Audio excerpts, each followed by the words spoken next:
So I think I tied one of these like half overhand knots or whatever the heck. Um, and so my collar keeps messing up. If you ever buy a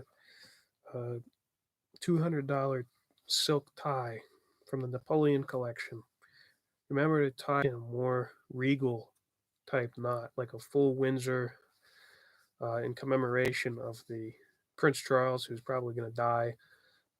Because, like Prince Philip said, Prince Philip wished that he could come back as a virus to depopulate the earth, and I guess he got his wish, and he's depopulating the earth of another Windsor. So pretty ironic.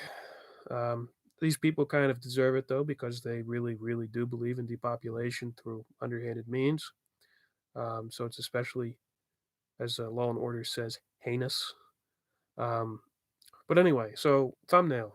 This is going to be from an article by the Larouche movement called "On Russia's Decisive Cultural Inferiority," and it's going to talk about some of the same things, the occult influences on Russian culture, but also the um, erroneous Russian Orthodox influences and how they all come together.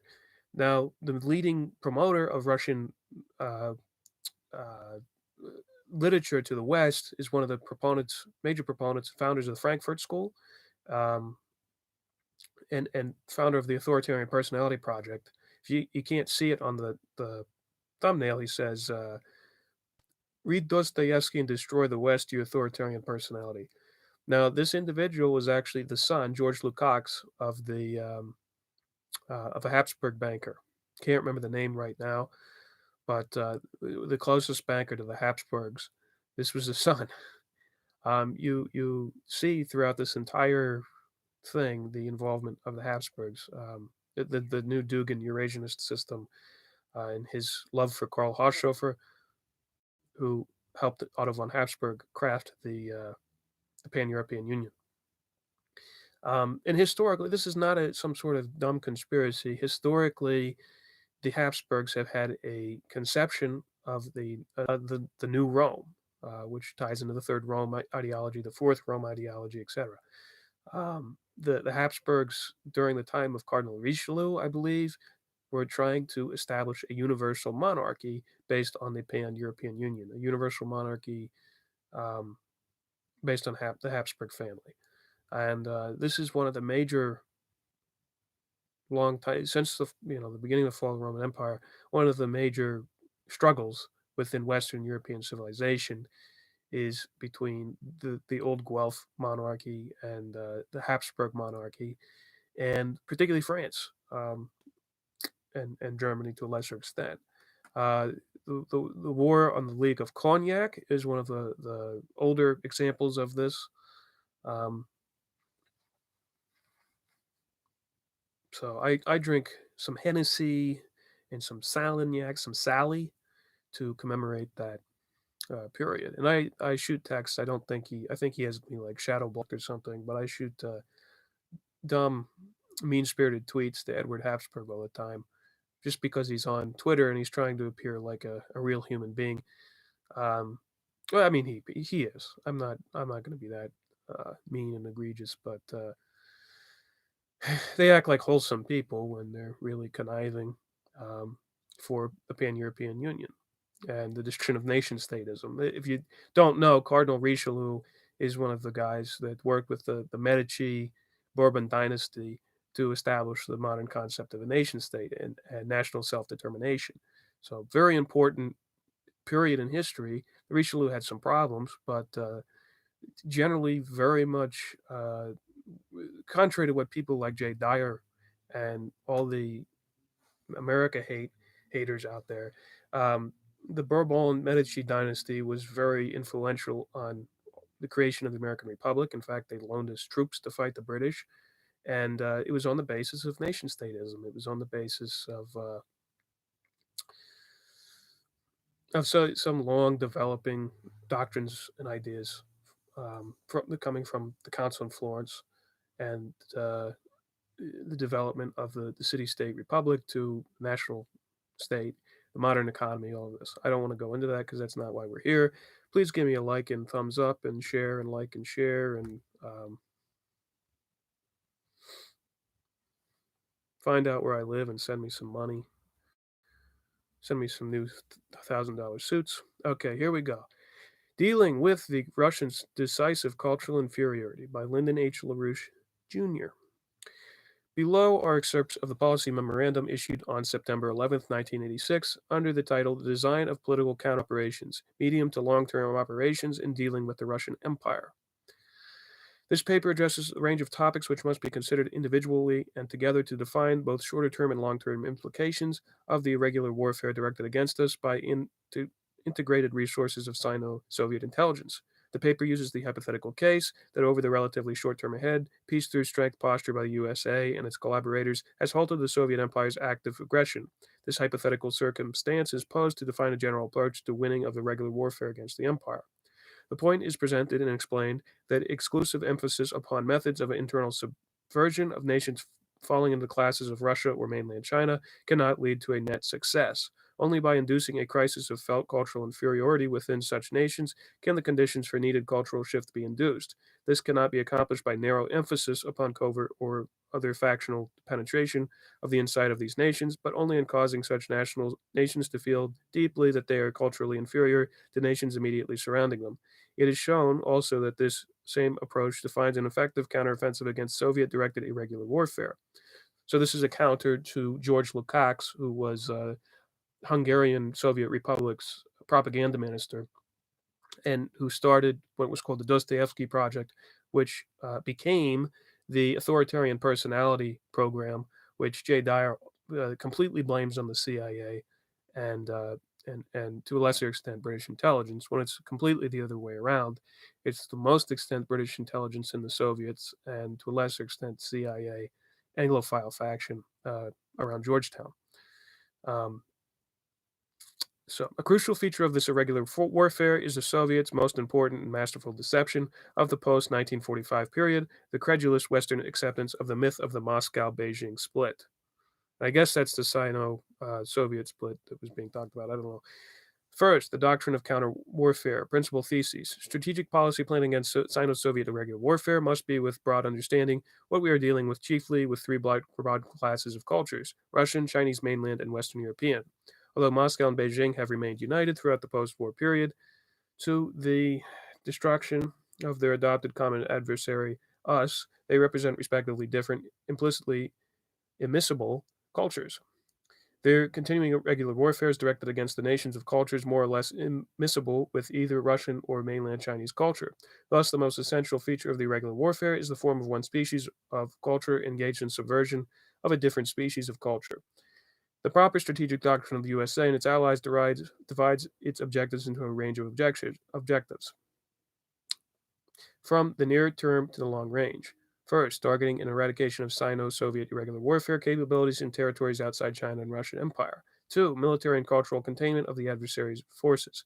3. Transformation of those ruling cultural paradigms of the adversaries which dispose them to adversary posture against us, our allies, and our friends. In all three of these phases are strategic operations. We, too, are engaged in irregular warfare. We are thus obliged to undertake ventures broadly analogous to those of our adversaries, but from a reversed cultural standpoint. It would be a grave, potentially fatal error to assume that irregular warfare is in any way a game of tit for tat.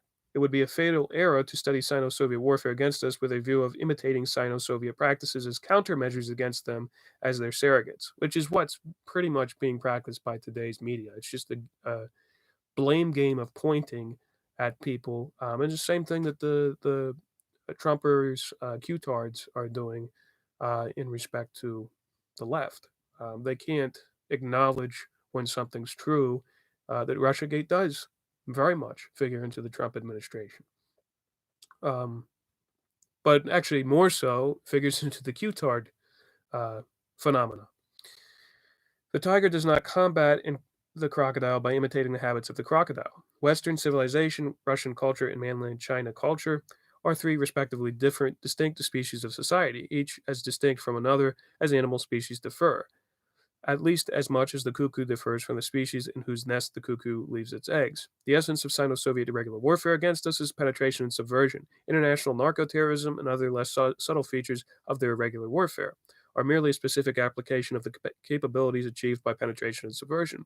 Two practical questions lie at the center of our policymaking in this matter. One, how do their operations in penetration and subversion express their culture's deployment against our culture? Two, is counter-penetration of the nations a central feature of our counter-warfare? Sino-Soviet irregular warfare against us is not of the same form analogous to military alliance, but rather the analogy of a joint stock company.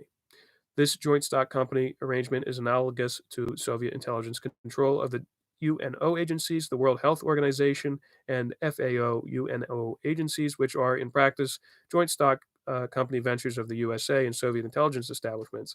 So Soviet intelligence dominates Sino-Soviet joint intelligence operations. There are important conflicts between Russian Empire and China, essentially conflicts of immiscible cultures and immiscibility censured by the conflict between the Muscovite imperial chauvinism of the one and the Hermetic quality of racialism of the other. This is the source of endemic and indissoluble conflicts between the two states. These are echoed as discordant notes within the two powers' joint stock style intelligence operation against us. They have nevertheless prevented the unbroken continuity of the Sino-Soviet strategic alliance against us. The cultural conflict exists, but it is ignorance expressed as political insanity to adduce from this conflict any argument in support of the China card delusion. There are two outstanding instances of important penetration of Russia and China, respectively, by Western European culture. For Russia, the attempts of Saint Peter the Great to civilize the nation. Two, for China, the case of Sun Yat-sen. On the surface, it might appear to some that these are examples of penetration operations. To the degree there was penetration included, to emphasize such penetration is to fog the issue. In each case, the Western civilizing influence was the result of deep feelings of natural cultural inferiority within that nation by an explosion of increase of economic and related power in adjoining nations. In the case of Peter the Great, it was the post-1953 explosion of economic progress in the West during Europe, then centered in France, and the impact of the founding of Prussia's power by the reformed elector. In the case of China, it was the rise of Japan. Be ashamed not to be like Japan was the slogan of the New China movement based in China's coastal cities, a policy directly opposite to Mao Zedong's apotheosis of the countryside of the interior. The only effective means for inducing a positive cultural shift within Russia or China is to humiliate the existing cultural values in the eyes of, respectively, the Russians and Chinese themselves, not only by awesome economic and related power of the OECD nations, but by high rates of growth of nations at their borders. It is impossible to penetrate successfully either Russia or China interior culture. One can only induce it to become ashamed of itself and therefore to transform itself. How and why this disparity between modes of Sino-Soviet and effective U.S. irregular warfare is the case is the subject on which we concentrate attention in this chapter of our report. Correct definition of warfare. The principles involved overlap the folly of protracted land war in Asia. To understand how this overlap applies, one must rid oneself of popularized notions of the connections between regular and irregular warfare. One must reject the connotations of such terms as low intensity warfare, the term of Frank Kitson, uh, or Kleinkrieg, which Professor von der Heydt adopted as a title of the original edition of his book. These terms connote the false idea that irregular warfare is an adjunct or alternative to regular warfare. In the whole span of human existence, irregular warfare is the natural or original form of warfare. What we call regular warfare is a relatively modern invention and remains merely an optional aspect of irregular warfare. It were proper to say that regular warfare is the irregular warfare supplemented by other means. The only alternative term for irregular warfare which might be recommended is cultural warfare. We use the terms more or less interchangeably, according to which aspect of the common phenomenon is being emphasized in that location. When regular warfare in Asia is considered from this corrected standpoint, the perils of such enterprise are more immediately clear. In the case of the wars in the Western Europe and Americas, the contending powers represent nations of the same species of culture. Thus, no matter what passions are aroused, the invasion of one of these nations by the other involves no fundamental cultural conflict between the invading forces and the invaded populated territory. When the war is conducted between two cultures which are axiomatically immiscible, the invasion turns the entire population of the occupied territory into an implacable foe who must mount escalating irregular warfare as a result.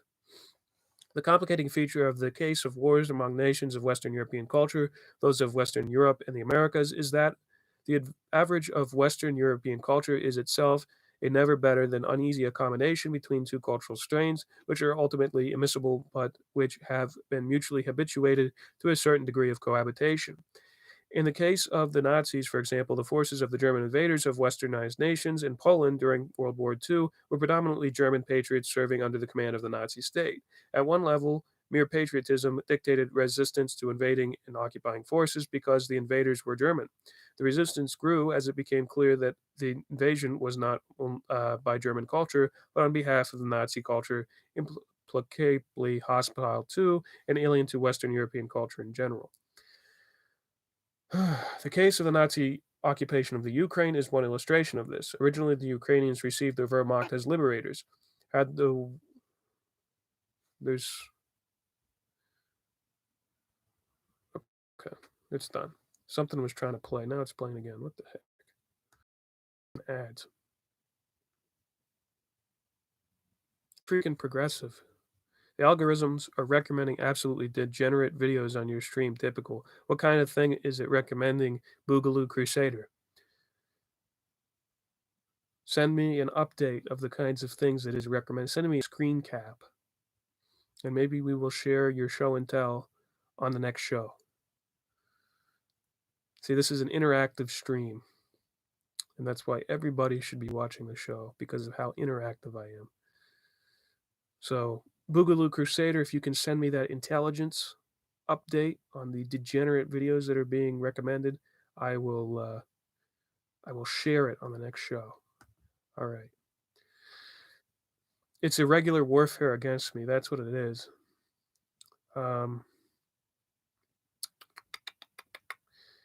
Okay, so originally the Ukrainians received the Wehrmacht as liberators. Had the Wehrmacht been allowed to continue actions preparatory to establishing an independent Ukraine under Wehrmacht sponsorship, which I'll say most of the history of Ukraine was created by General Ludendorff prior to the Nazi takeover of Ukraine. And it's very much linked to modern day Ukrainian nation state. General Ludendorff, also the guy that shipped Lenin into Russia as a means of creating the revolution there. And later shows up at the beer hall Putsch as second in command to Hitler. So Nazi communism, people deny it, but it's true.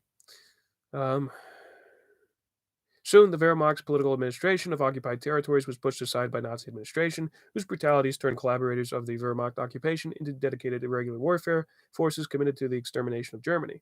It was this irregular warfare which drained the resources of the Wehrmacht to the degree Moscow could both recapture the allegiance of the captive nation sectors of its empire and administer a defeat of the Nazi forces.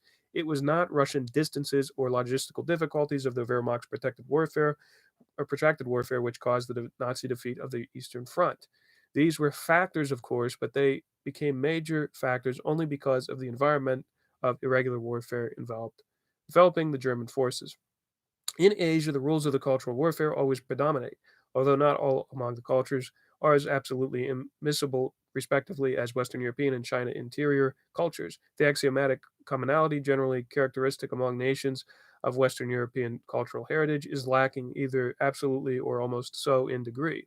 For example, the idea of Chinese empire is a policy of displacing the population representing the culture of the conquered territory and repopulation of the seized territory with Chinese, whereas the Russian idea of empire is based on the models of the Babylonian, Persian, and Roman empires, a system of satrapies, each of the conquered prescribed distinct culture of its own, each in all subject to common overlordship by a Muscovite master race. Remember Genghis Khan going around and inseminating all the women in the places that he conquered for China. Cultural warfare has two aspects. In one aspect, it is the spreading of the hegemony of one's own choice of culture. In the other aspect, it is the destruction of the opposing nation's culture and cultural specific institutions from within.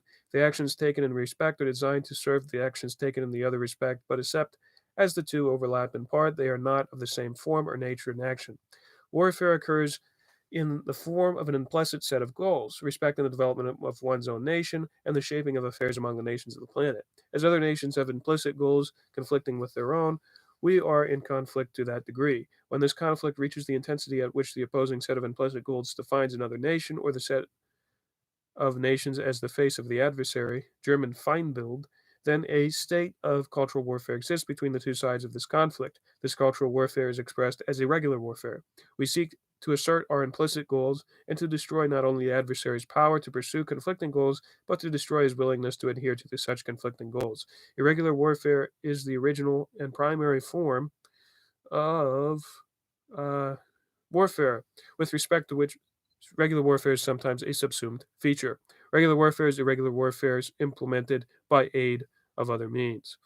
Second, perimeters of cultural warfare. By Soviet culture, we mean the Raskolniki type, that is, the old Orthodox old believers. Raskolniki.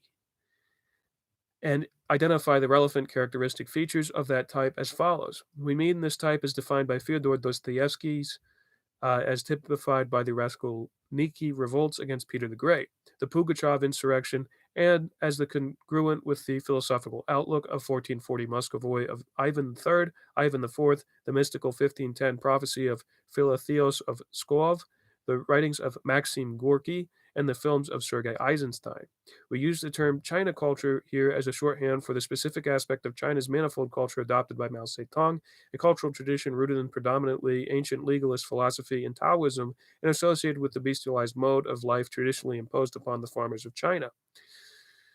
We identify these two cultural types as belonging commonly to a wide range of particular forms of irrationalist cultures and religions of the same general species.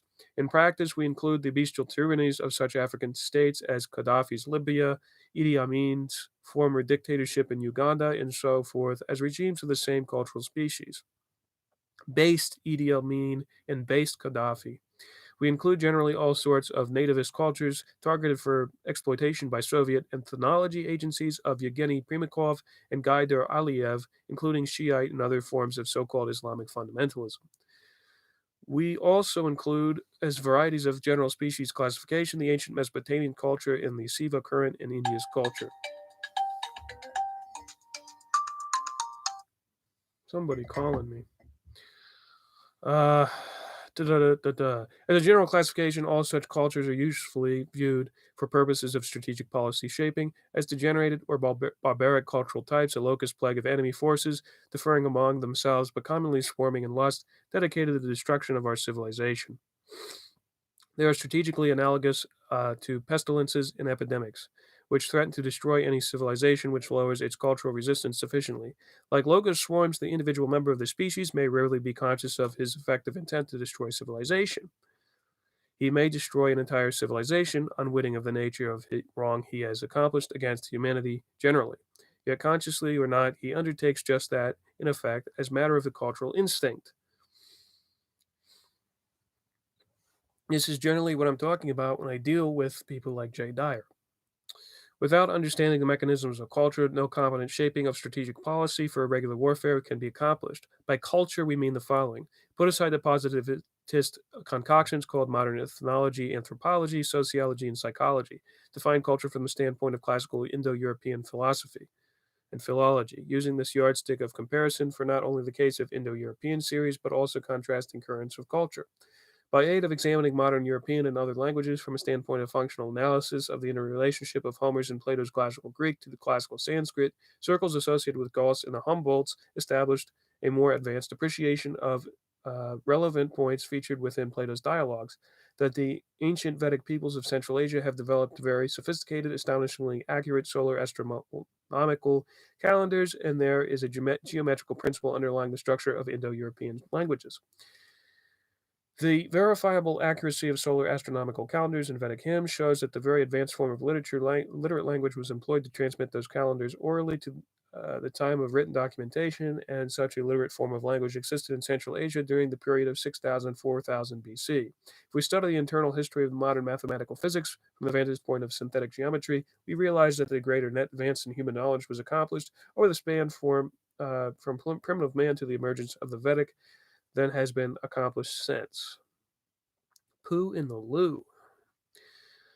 Through languages and through the religious cosmological axiomatics conveyed through them, the substrate of the personality remains remarkably little altered over as much as hundreds of generations. This transmission occurs not biologically, but through the medium of language. Language is not reducible to a vocabulary and grammar, but rather, as Panini showed about 2000 500 years ago, the self-evolving vocabulary and grammar built around axiomatic principles.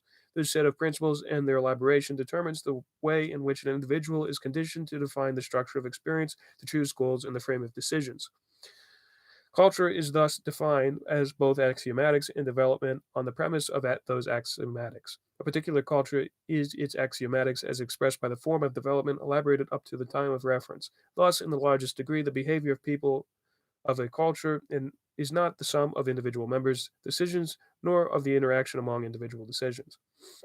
Culture is a force in its own right, more powerful than any will of any number of individuals within that culture at any time. Nations behave not as collective wills of a few or even at all members will it, but as culture delimits and shapes the way they respond to events. This sort of behavioral tendency rarely changes more than marginally over numerous generations and usually predominates over scores of generations. The individual is not absolutely prevented from acting in ways contrary to the dictates of his culture, but he can do so significantly only as his actions are efficient directed toward modifying the axiomatic or axiomatically elaborated features of his culture.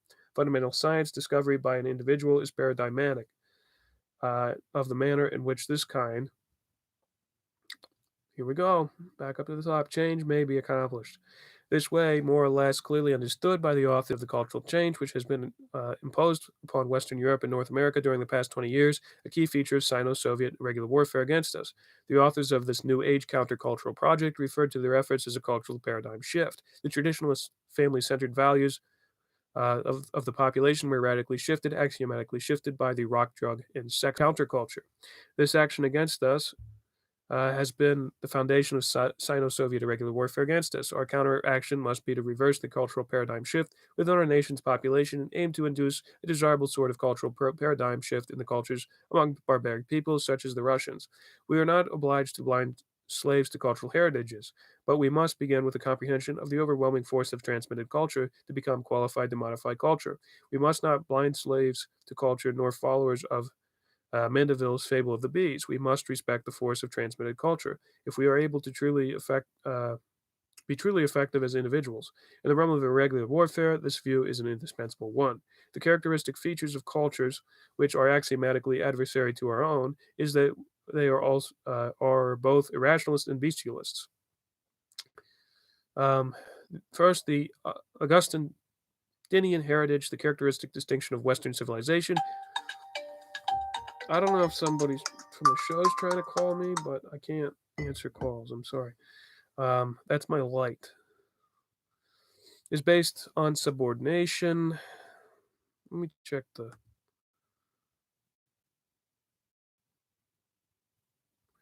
male makeovers, TikTok. Who knows? Well, TikTok's because I'm part of the Chinese disinformation program. TikTok's owned by the Chinese. I only have Catholic recommendations. Maybe it's just you.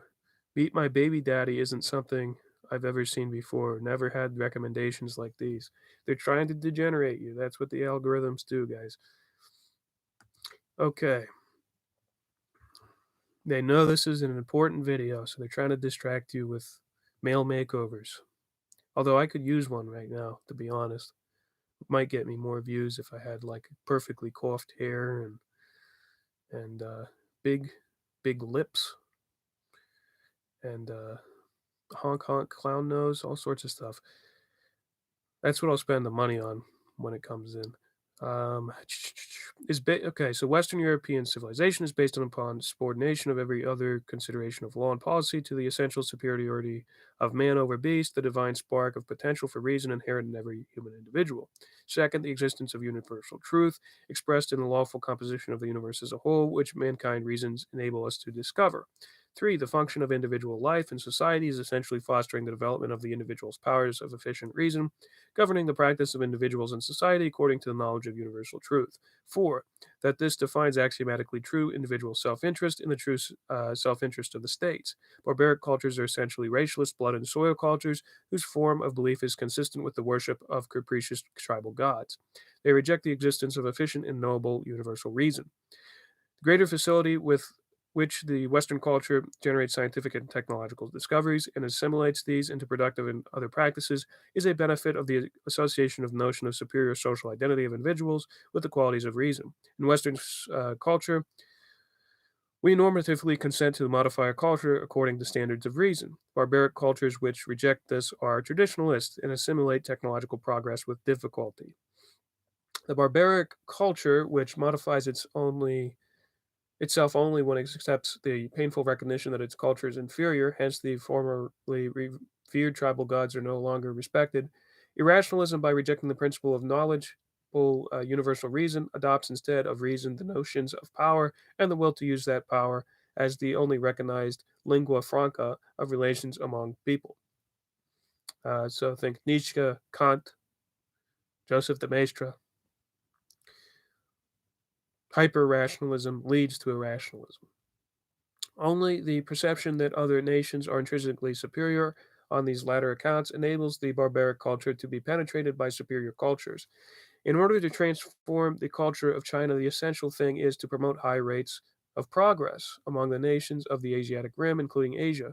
For the culture of China, that is humiliating as well as confining geopolitical cultural experience. The establishment and persistence of such a phenomenon would wear down the barbaric aspect of Chinese culture, with the beneficial effects echoing the philosophical posture of Sun Yat sen. In dealing with Moscow, long range irregular warfare policy must be premised upon something a bit more than simple peace through superior strength. A growing gap between Soviet power and that of the nations it desires to conquer, to the increasing advantage of the United States. This means rates of growth of gross output and physical productivity per capita not only exceeding those of the Warp Salt Pact nations, but with such emphasis on technological intensive investment and production that the Western margin of advance on these accounts is increasingly consistent. The hysterical Soviet reaction against the Strategic Defense Initiative, also called Star Wars, now Trump calls Space Force, was motivated not by considerations bearing upon regular warfare, but cultural considerations bearing upon irregular warfare.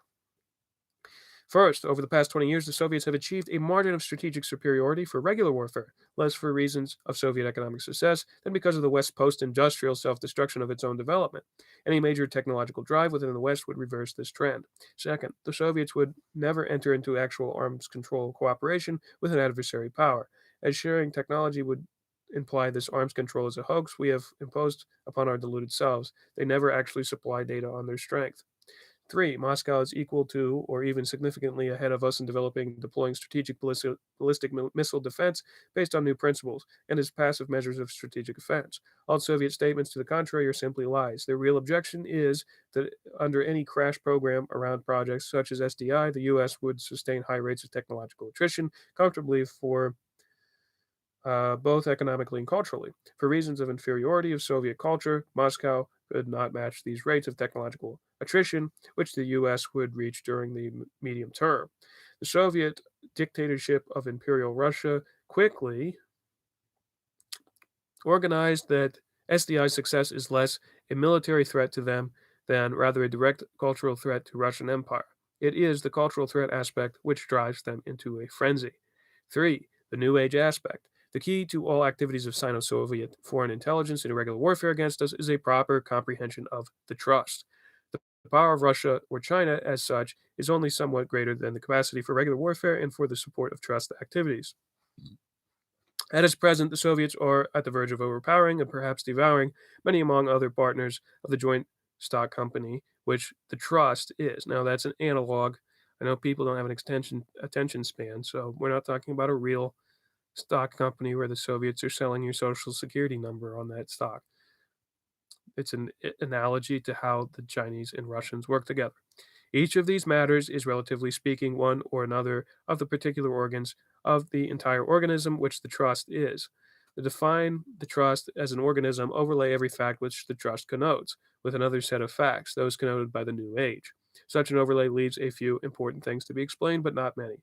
This view of the matter has its predominant practical importance in dealing with Soviet irregular warfare against us, but there are very significant aspects of Soviet Russian behavior as such, which we cannot be understood except effects of the trust constraining influence. Each of these two leading aspects of the phenomenon has independent importance for our work. It is chiefly with the trust as an integral organism that we are concerned. The focus of the Soviet adversary signifies aiming our fire against only one aspect of the adversary deployment, and leaving the other components free to do much as they might please. The chief technical flaw in our defensive policies today is that our institutions of lawmaking and enforcement have been victims of precisely this sort of fallacy of composition and policy making. In counterterrorism, for example, the only effective modes deployed have concentrated on destroying what is usually named the infrastructure of the terrorist operations. It is shown that in the cases the command and logistical infrastructure is virtually demolished, the terrorist infantry is effectively neutralized by mopping up operations. In other cases where leading elements of the political and logistical infrastructure are defined as lying outside the target area and efforts are concentrated on the infantry, the outcome is a failure. The failure so far to control Soviet directed narco terrorism in West Germany is an excellent, well documented example of this point. The relevant law enforcement agencies of the Federal Republic of Germany include commands and professionalized ranks, which have the knowledge and skills sufficient to eliminate the problem, at least at the level of irregular warfare developments thereupon to this time. Political and legal decisions have prevented these resources from being deployed efficiently and effectively. Policy and legal decisions have thrown a protective cloak around the infrastructure of narco terrorism. A somewhat similar circumstance exists in France, where the latest developments to date, French government officials and the leading old boys of the military intelligence establishments have identified the correct counter-terrorist policy. These French statements have been echoed by such figures as Lord Chalfont in Britain and Horst Herold in the Federal Republic. Included in a concentrated effort by relevant French, Italian, and other agencies to force an exposure of and crack down on the witting conduiting of funds for European terrorist deployments by prominent Swiss banks in Geneva, Lausanne, and Zurich, including the Geneva and Zurich offices of the same Credit Suisse, massively implicated in the laundering of monies of narco traffickers. Remember, at the same time that the SOE, British Special Operations Executive, was working out of 30 Rockefeller Plaza, Credit Suisse was also there. And there's also the Knights of Malta connection, which I can't remember exactly who was running Credit Suisse at the time, but it's in one of that top 10 mega group member video. And if you don't like the narration, just watch it with the sound off. That's you watch the pretty pictures. The same principle applies to the broader aspects of Soviet directed irregular warfare, except as prominent and other figures may be deployed as penetration agents, which sanction of relevant agencies, no person or entity implicated as an agent, agent of influence, or dupe of the adversary irregular warfare operations is in a class above suspicion. Even putatively sanctioned penetration by our agencies is used by the adversary as a form of cover for his operations, so even this area is not entirely in a class above suspicion.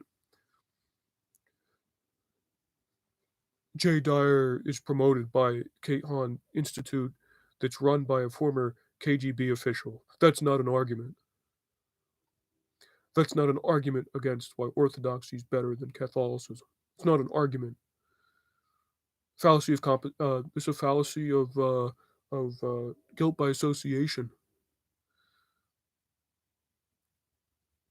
The first question posed in the choice of applying or not applying the label agent or adversary is agent of what? Of Moscow or Beijing. Often in very important cases, conclusive courtroom quality proof of a direct Moscow, Beijing, Damascus, Tehran, or Tripoli agentry is not available. In these cases, often conclusive proof does not exist showing the suspect is an agent of the modern version of the trust. Unfortunately, many among such suspects are either very powerful themselves or are under the protection of forces which are very powerful. Nonetheless, privately, the conclusive proof is available for such purposes as the discrete adjustment of the environment in which the suspect is operating as an agent. Irregular warfare subsumes three classes of surreptitious activities. Surreptitious. Activities which are surreptitious for almost no reason than the guile of responsible agency. 2. Activities which covert character lies entirely in the eye of the beholder. 3. Mixed types in which the responsible agency exploits the flaw of the eye of the beholder to cause something to be surreptitious, which would not be so to an onlooker with unflawed vision. In defining these aspects of irregular warfare in which the trust channels are, as such, are the predominant immediate factors, it is the latter two types of surreptitious action which concern us. X is an agent of the trust, but prevailing opinion or policy asserts that any indication of X with the trust will be rejected as incredible. Y is an agent of X and can be proven to be an adversary agent only on the basis of the connection to X. Or even Z injures the U.S. interest to Sino-Soviet or trust advantage. Even Z was assisted to occur through actions of Y. These are typical of second class of surreptitious action. The same person X is given a reputation of being very respectable. The adversary agency is therefore able to deploy actions through X, which would be viewed as suspicious if not perpetrated or sponsored by a person wrongly considered very respectable. Or event Z is of a type which would be considered reprehensible unless it were endorsed by very respectable people or by misguided prevailing popular opinion. These are typical of the third class of surreptitious action. For such reasons as those identified in this chapter so far, our defenses against irregular warfare are virtually nil, unless we escape from the left hind leg of the dog narrowness of the focus, to adopt a correct conception of the dog as a whole organism. We must proceed from a narrow focus upon Russia and China to situate the relevant adversary features of these nations as subfeatures of the real dog, the trust. A clear conception of the trust must be adopted so that the class of facts classifiable as the trust actions can be visible objects of counterintelligence sense certainty.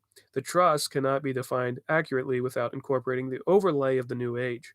We do this now as concisely as the nature of the subject permits, with respect to the prevailing patterns of errors and ignorance on this subject among policy shaping circles generally. How Bolshevism was created.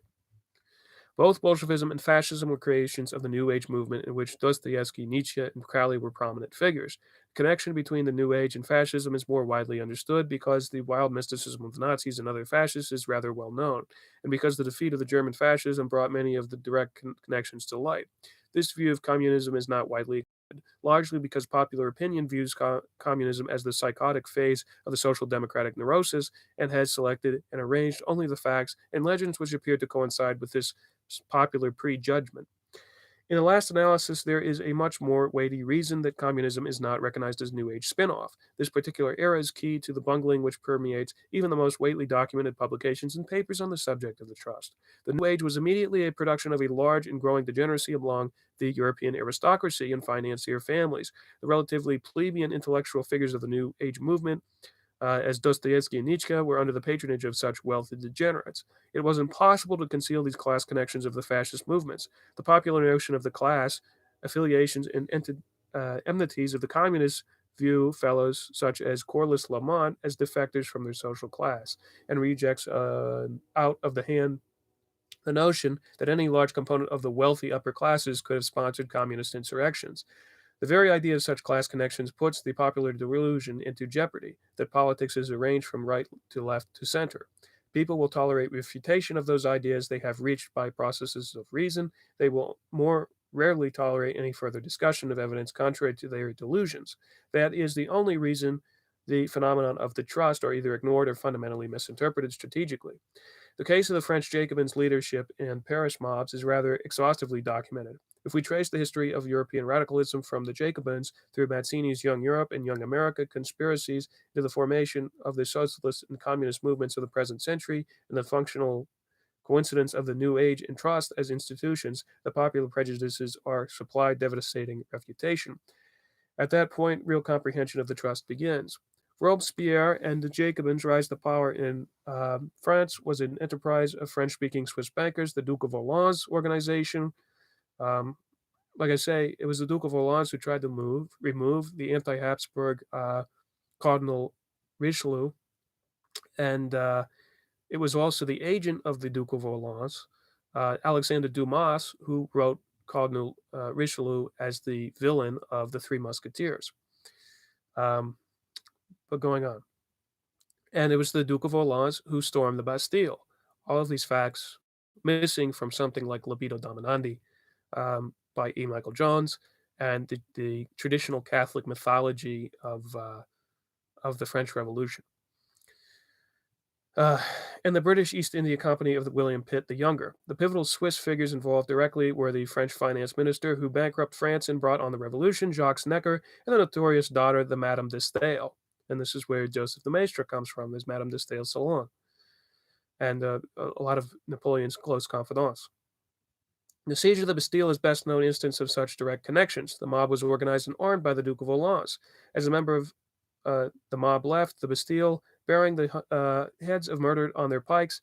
At the head of the procession was borne the bust of Jacques Necker, whom the mob demanded be appointed immediately the Prime Minister of France. It's time to start taking usury as just as serious as the abortion issue and homosexuality issue, since they're all sins crying to heaven for vengeance, instead of the stupid single issue politics which traditionalists have accepted in terms of the pro life movement, because it is the powers of usury that are behind these sorts of things. The storming of Bastille was an election rally for a Swiss banker organized by the French king's cousin, the Duke of Orleans. One wonders what the French imagine they celebrate annually on July 14th. Robespierre's center was modeled in the salon of Madame de Stael. Danton was appointed to power after being deployed from London by British intelligence for this purpose. Marat was a Swiss mental case trained in London by British intelligence and deployed to France to replace Danton, by the same agencies which had deployed Danton. All leftist radicalism and fascism have been creations of the same sort of patronage. In each nation, there are local wealthy patrons, usually working in cooperation with some police or intelligence agency, which runs several extremist and otherwise kookish groups as controlled assets. This has been the history of every nation of Europe and the Americas. Yet the most important local varieties of radical organizations have been part of an international coordinated operation to the effect that the ownership of radical movements has always had the form of joint stock company operation among the wealthy patrons and governmental agencies.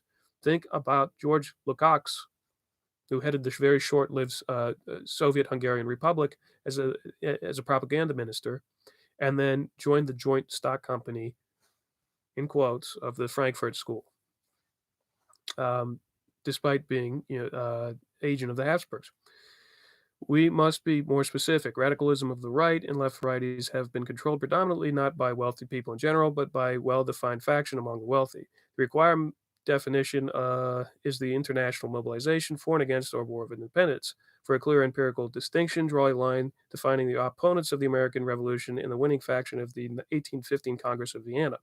Since 1653, there has been only one kind of revolution in the history of Europe and the Americas, the American Revolution. Every other classed as a revolution was either an echo of the principles of the American Revolution or was a counter-revolution against those principles. The Russian Revolution of 1905 and 1917 were such counter-revolutions. Those are the only two consistent sides in the sweep of history events in the Europe and the Americas over the past 4 centuries. If we include on the American side monarchs and aristocrats who espouse the principles of natural and constitutional law associated with the American Revolution, we are clearly understood when we class this faction as the Republican. The opposite side, aristocrats and financier families, are the type sometimes clumsily identified as the feudal reaction against the American Revolution, such as Metternich, who is Henry Kissinger's idol, and Castlereagh, so class themselves. A better term, a term more consistent with the science of history, would be oligarchical faction. Despite the oligarchs' partial victory at the 1815 Congress of Vienna, the principles of the American Revolution have shown stubborn powers of recovery during most of the 19th century. So during the 1870s and 1880s, the same oligarchical interests who had prevailed in establishing the Habsburgs' Holy Alliance moved to plunge civilization into a new dark age, to thus eradicate those Augustinian traditions from which the principles of the American Revolution derived their stubborn cultural strength. Dostoevsky, Nietzsche, and Crowley typify the doctrine of the New Dark Age. They were not only prophets of the calamity, but each was the intellectual center of an organized effort to make the prophecy a reality. Of these more celebrated figures, although movements were built around the writings of Dostoevsky and Nietzsche, the organizations which Crowley built around himself are outstanding in their direct influence and continuing counterintelligence importance to the present day. Crowley's organization is a major trust-linked counterintelligence adversary inside Britain, the Commonwealth, and the USA Today. As we've already indicated some of the extent of that, this is the organization which produced the recreational drugs movement in the USA. It was Crowley's organization which invented and which still controls the rock and roll industry. Without this organization and its powerful protectors and promoters, Sino-Soviet narcotics terrorist warfare against the United States would have been impossible. The rock, drug, and sex counterculture, the principal irregular warfare weapon exploited against us by Sino-Soviet intelligence capabilities, is of the form of Event Z. The Crowley organization is X, and those deployed in X's actions to produce Event Z and are Y, as we talked about earlier. I hope you took notes. The Crowley Organization X is the majority of Anglo-American Canadian membership of today's revived version of the Trust. Here. Let me copy paste.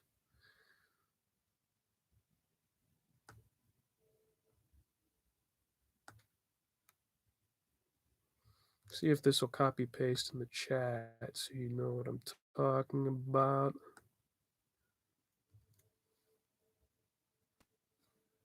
Ah, shoot. It's giving me, I'm not doing that. Here, if you want to see what we're talking about, it'll be on, I put the link to this article in the chat, and it should be on page 7 at the bottom of the first column and going into the second column that'll explain this XYZ thing. So the Crowley organization is X, and is deployed in X's actions to produce event Z or Y. The Crowley organization X is the majority of the Anglo-American Canadian membership of today's revived version of the Trust. It's predominantly the Fabian fascist movement around symbolist literature in France or in Britain. Demonstrable practical connections of the sundry aspects of the New Age to both the Trust and to Moscow and Beijing directly are abundant. By statistical correlation alone, the New Age and the Trust overlap to such a degree that they are virtually one and the same. However, we require proof of the principle more precise than inductive statistical reasoning. We wish to be able to aim precisely at the head of the snake, if we find it necessary to do so, rather than wishfully throw random patter fire into the snake's general vicinity. We must know the beast and its habits so precisely that we can deduce this most vulnerable flanks from his organization and nature. Our object must be to destroy the infrastructure of this organized criminality. We shall not succeed all at once. Massive, hard investigative work and evaluations must be done in the course of improving war plans for the conduct of irregular warfare. A correct scientific definition of the problem's nature is an indispensable guide to investigations and estimates, but is not a substitute for the hard work to follow. We need a veritable army of professionals dedicated to the planning and winning of war, but the army must be unified around the correct definition of both the face and the enemy, and of the creature's species' determined habits and vital interests. The key to understanding fascism and Bolshevism is the start with the New Age. It would be a mistake to proceed in the reverse order. Once the New Age program is understood, one is able to understand both fascism and Bolshevism correctly and relatively speaking immediately. To define this approach, recognize the three specific targets of the New Age. Fascism and Bolshevism are creations of a wealthy oligarchical faction. This faction is defined with reasonable approximation, most readily from the standpoint we have indicated the issue of the principal features of the American Revolution, as those principles are seen hatefully through the eyes of a feudal-minded aristocrat and medieval Lombard usurer.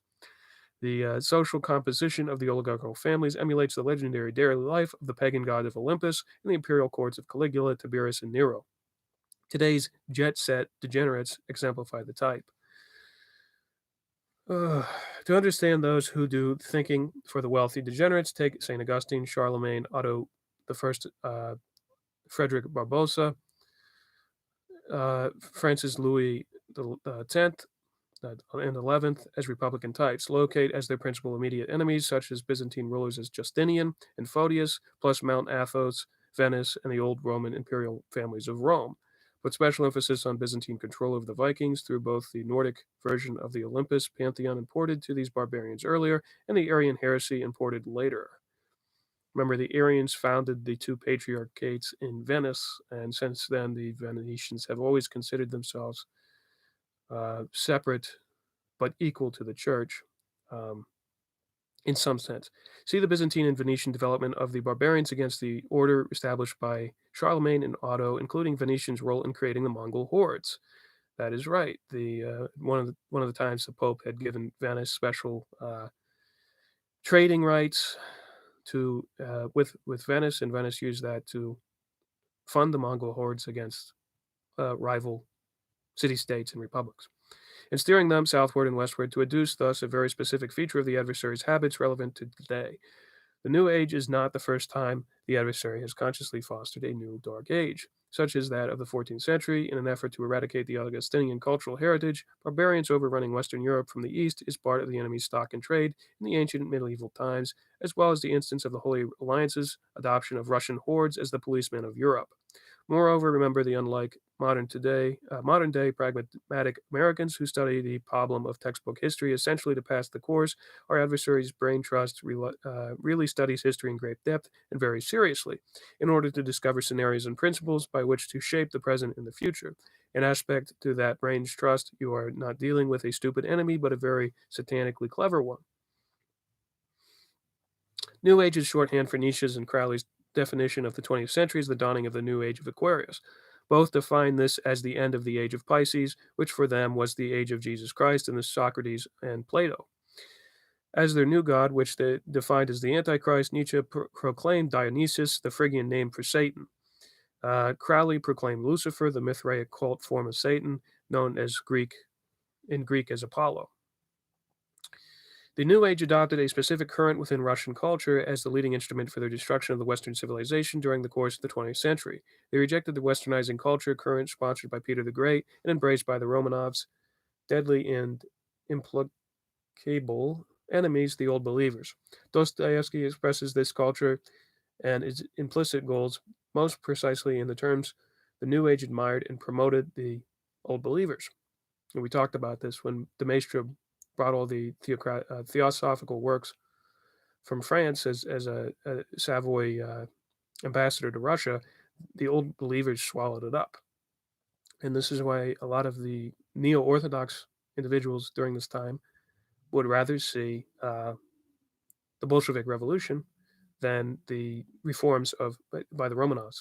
And then there was the Old Believer Rocor section of the Romanov family that wasn't killed, that was allowed to escape to the United States around Rocor. Out of this came the image of the century of great protracted wars, social revolutions, and titanic cultural paradigm shifts, echoing the cult proliferation of the 14th century Europe. Out of this upheaval, at a later phase in the process, the armed Old Believers of Russia would obliterate the cultural institutions of the Western European civilization. That, ladies and gentlemen, is the true face of our enemy. So, to destroy German culture, Russian Old Believer culture was imported to foster a mystical variety of German racism, which was the mirror image of Dostoevsky's Old Believer. This was Nazism. The credulous myth spinners attributed Hitler's Third Reich to the secession of Bismarck's Weimar and Nazi Germany. The Nazis took the name directly out of Dostoevsky's prophesying the coming of the Third Rome, an internal world empire whose appointed capital was Holy Moscow. Dostoevsky's German translator, Müller van den Broek, was then one who contributed to the Third Reich myth directly to the Nazis. The problem posed to the New Agers by Dostoevsky's program for the establishment of the Third Rome was how to industrialize Siberia without westernizing the Old Believers out of the Russian. How to industrialize the Old Believers so that they might conquer the world like the Mongols before him without westernizing. This required a form of society so totalitarian, so brutishly so, that the industrial and cultural objectives could be reached simultaneously. Communism was the chosen solution, grafting the idea of industrial communism upon the Old Believers' deeply embedded commitment to rural communism. Too much emphasis is placed usually upon the economic features of Bolshevism. The popular idea of godless materialism is a dangerously absurd misestimation in practice. The Bolshevik is deeply mystical and has very pronounced agreement with the priestless faction of the Old Believers during the 18th century. Essentially, he is very religious. The problem lies not in the wrongly supposed fact that he is godless, or more accurately, priestless. The problem is that his god is the Antichrist. Cybele, the mother of Satan, Dionysus, in her Russian costume, as the pagan earth god, goddess Mathuka Rus. And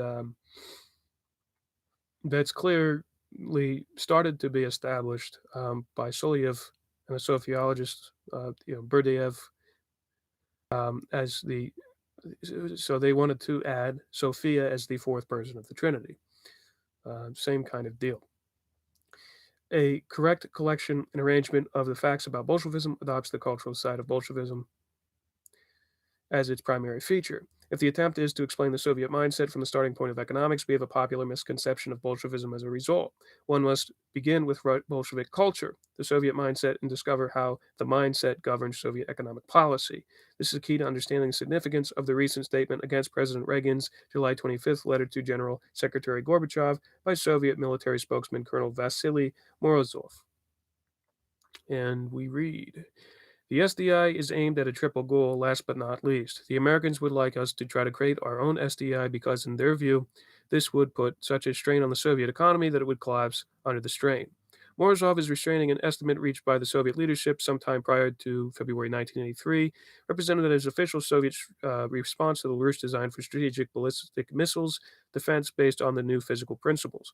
Morozov is speaking for a Soviet military establishment which projects Larouche is designed for SDI policy based on President Reagan, and which bases the projection on the interpretation of President's July 25th letter and statements and actions of the President and other leading SDI spokesmen since that time. This is the leading reason the Soviets refused to accept the proposal for cooperation in SDI. Nearly all others are propagandistic subterfuges.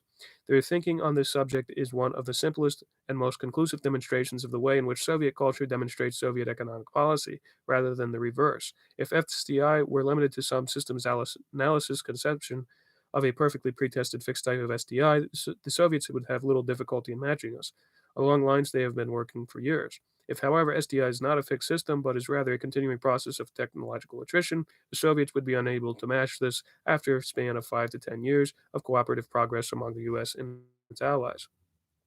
The problem is analogous to the disagreements between Japan and China. On the subject of development of China's basic economic infrastructure, China has two legs cultural policy, a Western leg and a China leg.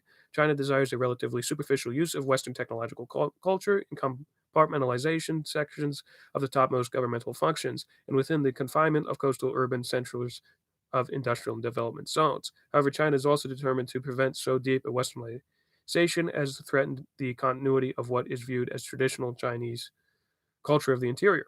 Japan rightly argues without progressive development of the basic economic infrastructure in depth, general economic development is not feasible.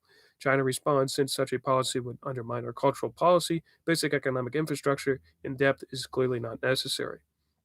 The inability of Moscow to match us technologically is not an economic problem, but a cultural one.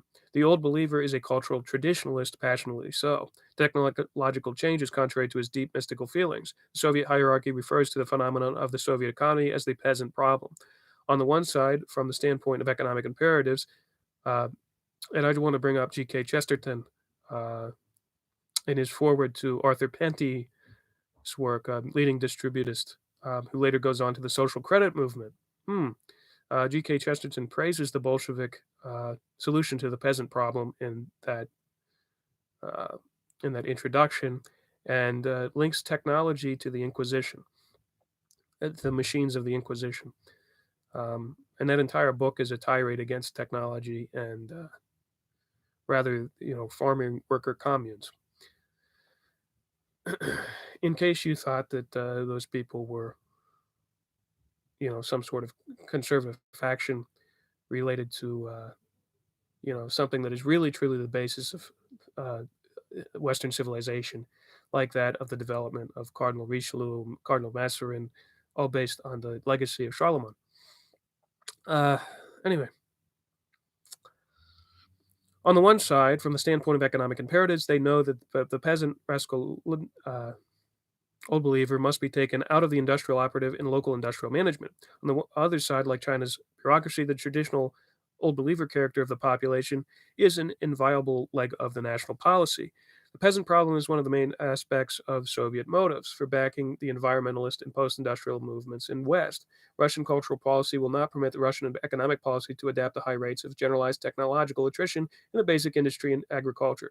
Therefore, a self imposed post industrial practice among Western nations is indispensable to Soviet strategic objectives. Only in a fully rational form of culture do the rational forms of economic considerations induce nations to adapt their cultural policy to economic scientific principles. Even then, it is the culture which determines a choice of rational form of economic science principles. Thus, even in the case of the periods of highest rate of the realized scientific process in the Western economies, there is no case in which the economic determinism of the sort, often attributable to communism, prevails. Economic policy is always an expression of the cultural impulses of the nation. Economic motives influence cultural policy only in the manner of culture itself determines. The foregoing points of illustration illuminate the fact that to understand the Bolshevik, we must understand how the process of evolving and design for the Bolshevism was addressed to the indicated paradoxical feature of Dostoevsky's program. What, in short, is the difference between Peter the Great's program of westernization and the Bolsheviks' industrialization policy?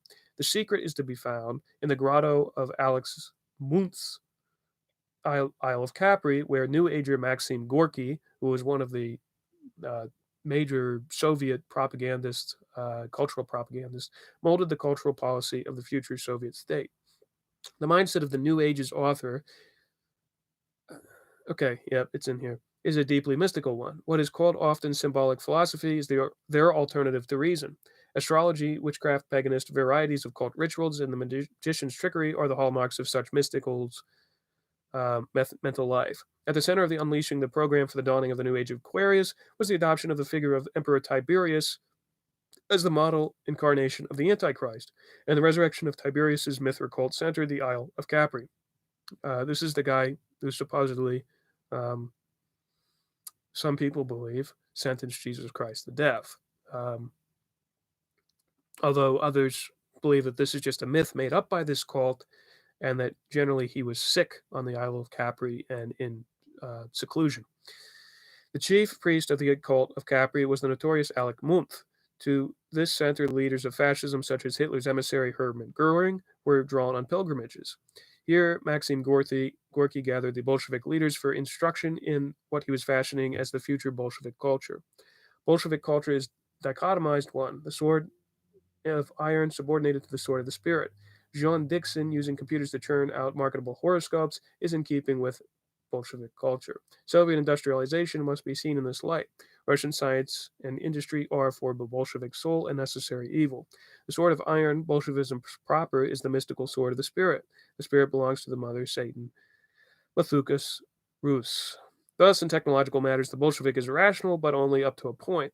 On matters which touch the essence of Bolshevism, he is a raving Russian mystic, old believer.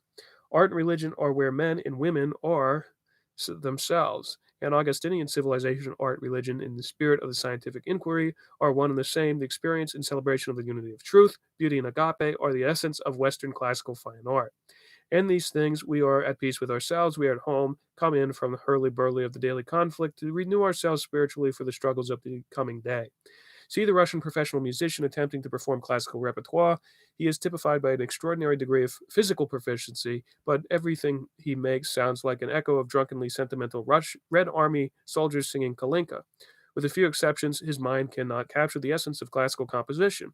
He simply does not know what it's all about. He is a romantic, like Richard Wagner's Circle, like Schopenhauer, like Rilke, and so forth. Remember, Mikhail Bakunin, the founder of fascism, takeover of the international, Marx's first international, was a personal friend of Richard Wagner. So forth. For him, the rigorous rationalism of classical repertoire, in which creativity is of the form of mental activity associated with scientific discovery, is an alien thing, in which he finds no pleasure. In art, he makes rigor for the mechanistic, as the Russian neoclassicals attempt to do. He prefers unbridled irrationalist sentimentality. This is the state of mind with which he undertakes the painful duty of technological process. Thus, all of the most gifted Soviet scientists walk the perilous edge of heresy to Bolshevism. Outwardly, the heresy is Friedrich Engels' lunatic concoction of dialectical materialism, the formal source of the radical nominalist jiggery pokery called Bolshevik Diamat and Histormat, the mechanistic view of Descartes, but with the magical elements added in. The truth is, the science as such is itself already heresy to Bolshevism. It is something which Mathuka Rus eyes as evil to her, something she is obliged to tolerate for the sake of establishing Moscow as the capital of the Third Rome.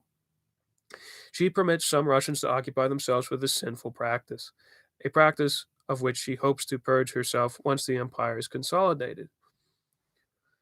The leading New Agers, such as Bertrand Russell, always viewed the Bolsheviks as so many characters from Dostoevsky's novel. On this, they were never deceived.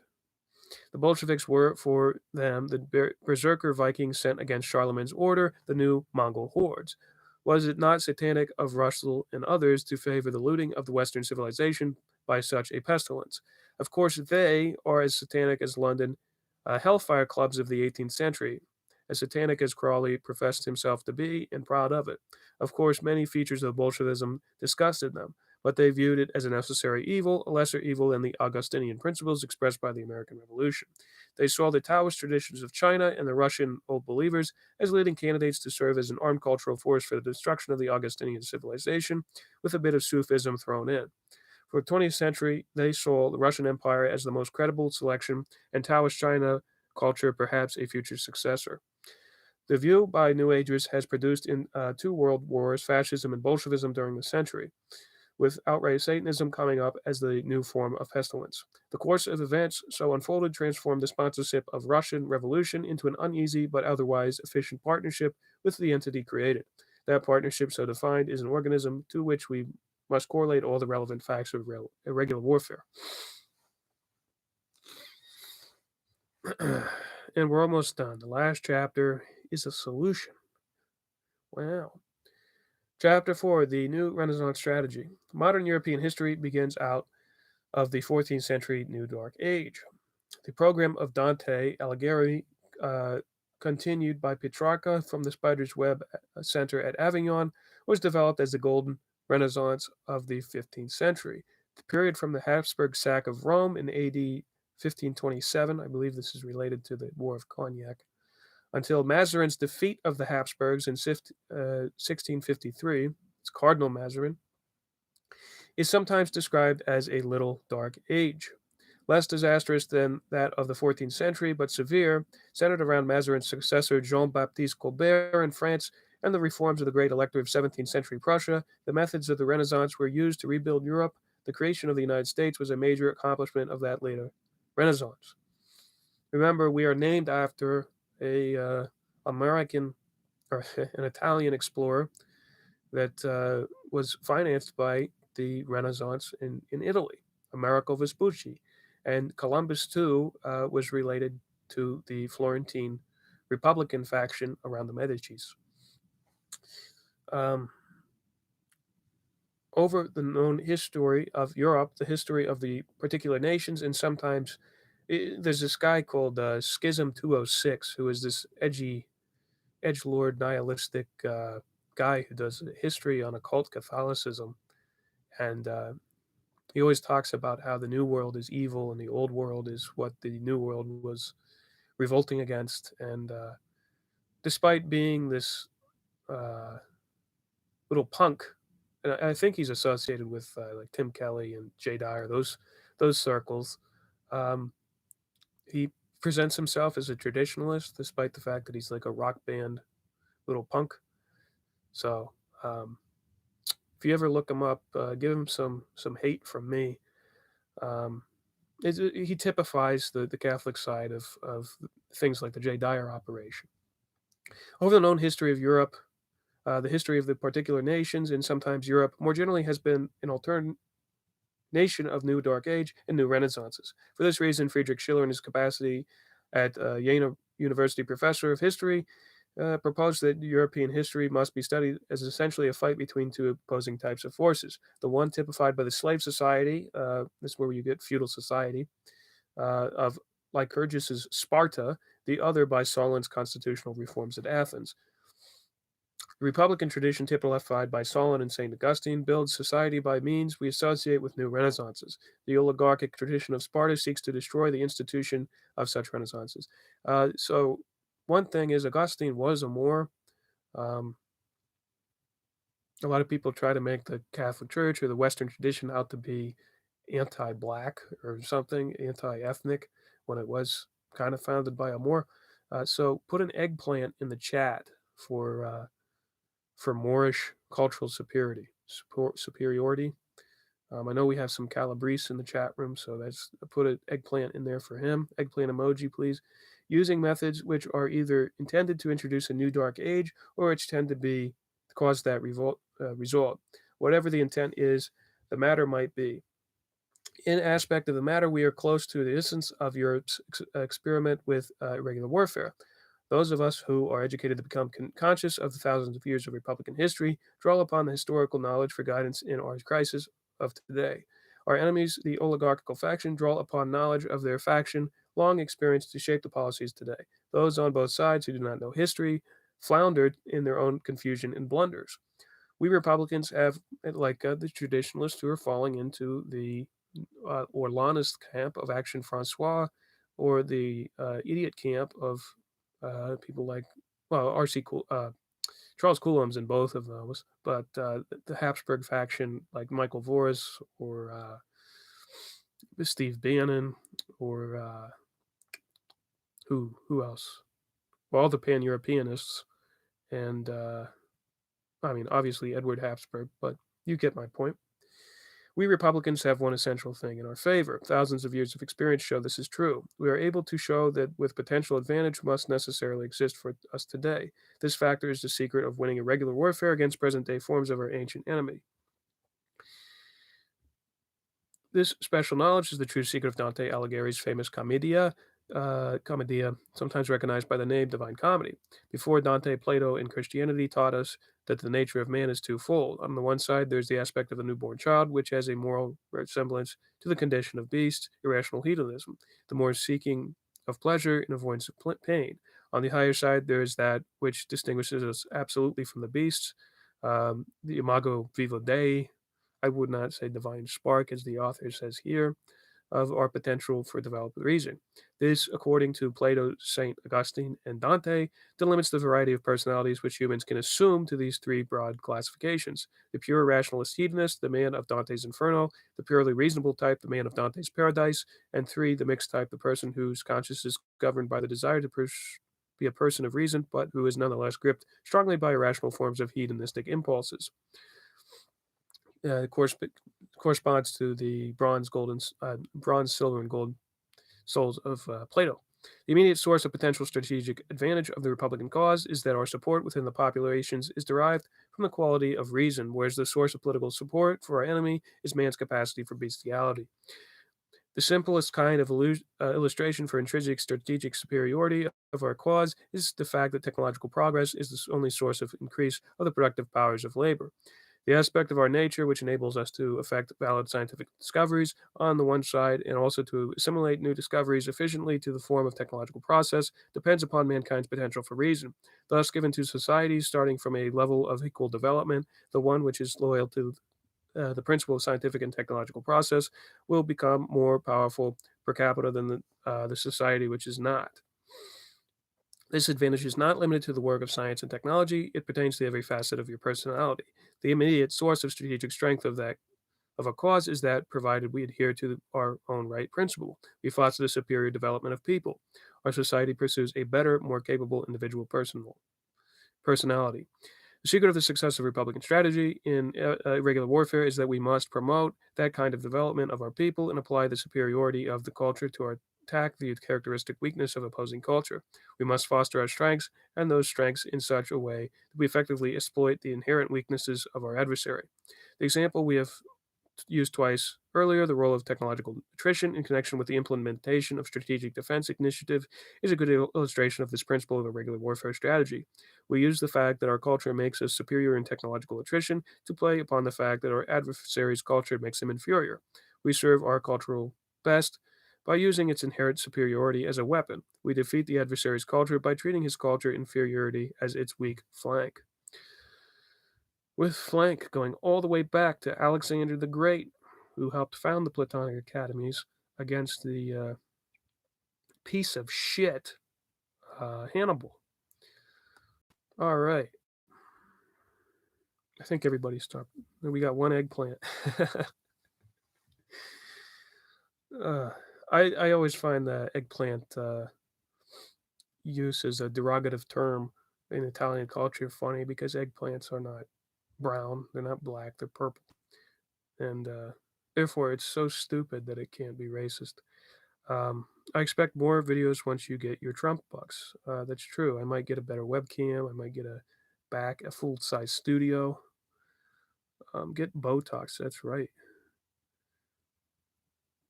All right. My associated videos, Meet My Baby Daddy, that are off to the side. Please click on that and give it a like.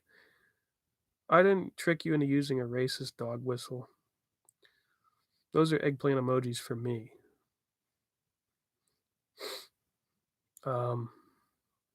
Anywho, well, this was a great show, everybody. Hope you had fun learning about the cultural inferiority of the Russians. Give a thumbs up for America. give a thumbs up for Trump. Trust the plan. Have a good night. And if you hear a dog whistle, perk your ears up. I'm an intellectual giant. Well, not really. I read old magazines, dude. Isn't that what SpongeBob taught you to hate? All right. Have a good night. S90, thanks for watching till the end. Oink Oink, thank you for joining. JH, thanks for coming in. Raphael, thanks for licking your lips there in the chat. Cool. All right. Now I got to go make some phone calls about my Trump bucks. So bye bye. Have a good night. Bye bye.